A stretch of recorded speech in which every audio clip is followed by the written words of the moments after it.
KTR drugs కేసుపై విచారణ జరుగుతోంది అంటూ సీఎం రేవంత్ చేసిన వ్యాఖ్యలపై కేటీఆర్ ఫైర్ అయ్యారు. డ్రగ్స్ కేసులో నాపై విచారణ జరుగుతున్న వ్యాఖ్యలకు ఆధారం ఏంటో రేవంత్ చెప్పాలి. నాపై కేసు నమోదైందా, మీ దగ్గర ప్రూఫ్ ఉందా, ఆధారాలు బయట పెట్టాలని సవాల్ విసురుతున్నా.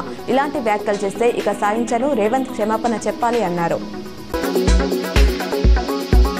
బీసీ స్టడీ సర్కిళ్లలో టీజీపీఎస్సీ, ఎస్ఎస్సీ, ఆర్ఆర్బీ, బ్యాంకింగ్, ఇతర పోటీ పరీక్షల కోసం ఉచితంగా కోచింగ్ ఇవ్వనున్నారు. అర్హులైన అభ్యర్థులు ఆగస్టు 11 వరకు దరఖాస్తు చేసుకోవాలని అధికారులు సూచించారు. డిగ్రీ మార్కుల ఆధారంగా ఎంపిక చేస్తారు. రిజర్వేషన్లు ప్రామాణికంగా తీసుకుంటారు.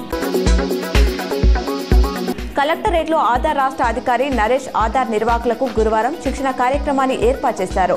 ఆధార్ నమోదు, సవరణ చేసే సమయంలో తీసుకోవాల్సిన జాగ్రత్తలు, అప్లోడ్ చేయవలసిన సర్టిఫికేట్పై అవగాహన కల్పించారు.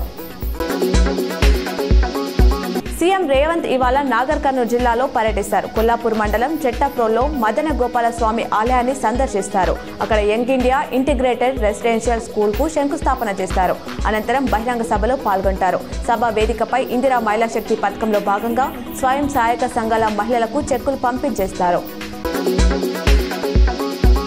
ఎమ్మెల్యే వేముల ప్రశాంత్ రెడ్డి ఇంటిపై కాంగ్రెస్ గుండాలు చేసిన దాడిని కేటీఆర్ తీవ్రంగా ఖండించారు. వేముల ప్రశాంత్ రెడ్డితో ఫోన్లో మాట్లాడిన కేటీఆర్ దాడికి సంబంధించిన వివరాలు అడిగి తెలుసుకున్నారు. కాంగ్రెస్ గుండాలు దాడుల్ని ఆపకుంటే బీఆర్ఎస్ తీవ్రంగా స్పందించాల్సి వస్తుందని హెచ్చరించారు.